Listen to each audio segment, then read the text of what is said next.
All my friends, welcome to learn code with tech channel. ಈ ಒಂದು ವಿಡಿಯೋದಲ್ಲಿ how to check SLC result.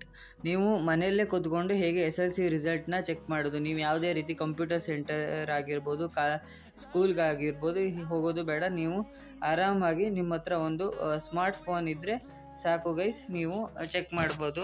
ಹೇಗೆ check ಮಾಡೋದು ಅನ್ನೋದನ್ನು ಕಂಪ್ಲೀಟಾಗಿ ಇನ್ಫಾರ್ಮೇಷನ್ನೇ ಕೊಡ್ತೀನಿ ಗೈಸ್. ನೀವು ವಿಡಿಯೋ ಸ್ಕಿಪ್ ಮಾಡದೆ ನೋಡಿ. ಇನ್ನೇನಿದ್ರೆ SLC ರಿಸಲ್ಟ್ ಬರ್ತಿದೆ. ಎಲೆಕ್ಷನ್ ಮುಗಿದ ತಕ್ಷಣ SLC ರಿಸಲ್ಟ್ ಬಂದೇ ಬರುತ್ತೆ. ಇನ್ನೊಂದು ಇವತ್ತು ಚೆಕಿಂಗ್ ಅಂದರೆ ವ್ಯಾಲ್ಯುವೇಷನ್ ಕಂಪ್ಲೀಟ್ ಆಗಿದೆ. ನಾಳೆ ಇದೀಗ ಇದು ಅಪ್ಲೋಡ್ ಕೂಡ ಆಗ್ತಿದೆ, ಅಂದರೆ ನಿಮ್ಮ ಮಾರ್ಕ್ಸ್ ಕೂಡ ಅಪ್ಲೋಡ್ ಆಗ್ತಿದೆ ಆನ್ಲೈನ್ನಲ್ಲಿ. ನೆಕ್ಸ್ಟು ಇನ್ನೊಂದು 7 to 8 ಡೇಸ್ ಒಳಗೆ ನಿಮ್ಮ SLC ರಿಸಲ್ಟ್ ಅನೌನ್ಸ್ಮೆಂಟ್ ಆಗುತ್ತೆ ಡೇಟು. ಆಮೇಲೆ ಹೇಗೆ ಚೆಕ್ ಮಾಡೋದು ಅನ್ನೋದನ್ನು ಕಂಪ್ಲೀಟಾಗಿ ತಿಳಿಸ್ಕೊಡ್ತೀನಿ ನೋಡಿ ಗೈಸ್. ಗೂಗಲ್ ಅಥವಾ ಯಾವುದಾದ್ರು ಒಂದು ಬ್ರೌಸರ್ನ ಓಪನ್ ಮಾಡಬೇಕು. ನಾನು ಹೇಗೆ ಟೈಪ್ ಮಾಡ್ತೀನೋ ಹಾಗೆ ಟೈಪ್ ಮಾಡಿ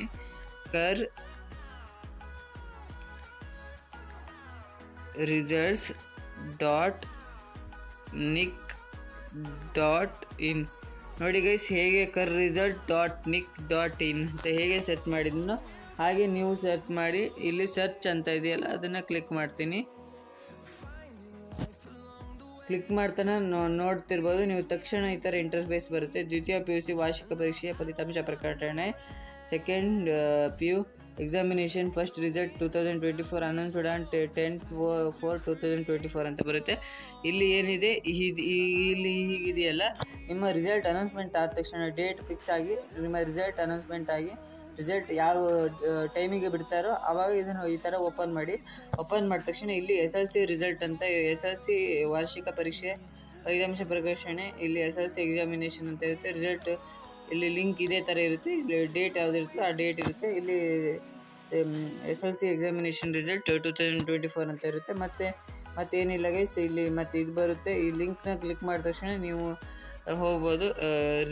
ರಿಸಲ್ಟ್ ಅಂದರೆ ನೀವು ಇದನ್ನು ಚೆಕ್ ಮಾಡ್ಬೋದು. ಈ ಸಿಂಪಲಾಗಿ ಈ ಲಿಂಕ್ನ ಕ್ಲಿಕ್ ಮಾಡ್ತೀನಿ ನೋಡಿ. ಇಲ್ಲಿ ಇಂಟರ್ ರಿಜಿಸ್ಟರ್ ನಂಬರ್ ಅಂತ ಕೇಳುತ್ತೆ. ನೀವು ರಿಜಿಸ್ಟರ್ ನಂಬರ್ನ ಎಂಟರ್ ಮಾಡಬೇಕಾಗುತ್ತೆ. ನೀವು ಹೇಗೆ ಈಗ ಎಕ್ಸಾಮ್ ಬರೀಕ್ಕೆ ರಿಜಿಸ್ಟರ್ ನಂಬರ್ ಕೊಟ್ಟಿರ್ತಾರಲ್ಲ, ಎಕ್ಸಾಮ್ ಬರೆಯೋದಕ್ಕೆ ಹಾಲ್ ಟಿಕೆಟಲ್ಲಿ ಯಾವ ರಿಜಿಸ್ಟರ್ ನಂಬರ್ ಇರುತ್ತೆ ಆ ರಿಜಿಸ್ಟರ್ ನಂಬರ್ನ ಇಲ್ಲಿ ಫಿಲಪ್ ಮಾಡಿ. ಇಲ್ಲಿ ಸೆಲೆಕ್ಟ್ ಸಬ್ಜೆಕ್ಟ್ ಅಂತಿದೆ, ಅಲ್ಲಿ ಹಾಗಿರಲ್ಲ. SLC ರಿಸಲ್ಟಲ್ಲಿ ಏನಿರುತ್ತೆ ಅಂದರೆ ಡೇಟ್ ಆಫ್ ಬರ್ತ್ ಎಂಟರ್ ಮಾಡೋಕ್ಕಿರುತ್ತೆ. ಕಂಪ್ಲೀಟ್ ಡೇಟ್ ಆಫ್ ಬರ್ತ್ನ ಎಂಟರ್ ಮಾಡಿ ಸಬ್ಮಿಟ್ ಅಂತ ಕೊಟ್ಟ ತಕ್ಷಣ ನಿಮ್ಮ SLC ರಿಸಲ್ಟ್ಸ್ ಶೋ ಆಗುತ್ತೆ. ಶೋ ಆಗಿಲ್ಲ ಅಂದರೆ ಸರ್ವರ್ ಎರರ್ ಇರುತ್ತೆ. ಒಂದು ಸತಿ ರಿಫ್ರೆಶ್ ಮಾಡಿ, ಮತ್ತೆ ಸೆಟ್ ಮಾಡಿ, ಮತ್ತೆ ರಿಫ್ರೆಶ್ ಮಾಡಿ, 3ನೇ ಸತಿ ಅಂತೂ ಬಂದೇ ಬರುತ್ತೆ. ನೀವು ಫಸ್ಟ್ ಮಾಡ್ತಿರ್ತಾರೆ ಸ್ವಲ್ಪ ಸರ್ವರ್ ಎರರ್ ಇರುತ್ತೆ. ಈ ವಿಡಿಯೋ ಇಷ್ಟ ಆಗಿದ್ದರೆ ಒಂದು ಸಬ್ಸ್ಕ್ರೈಬ್ ಮಾಡಿ ಗೈಸ್. ಇನ್ನೂ ಹೆಚ್ಚಿನ ವಿಡಿಯೋ ಮಾಡ್ತೀನಿ ಗೈಸ್.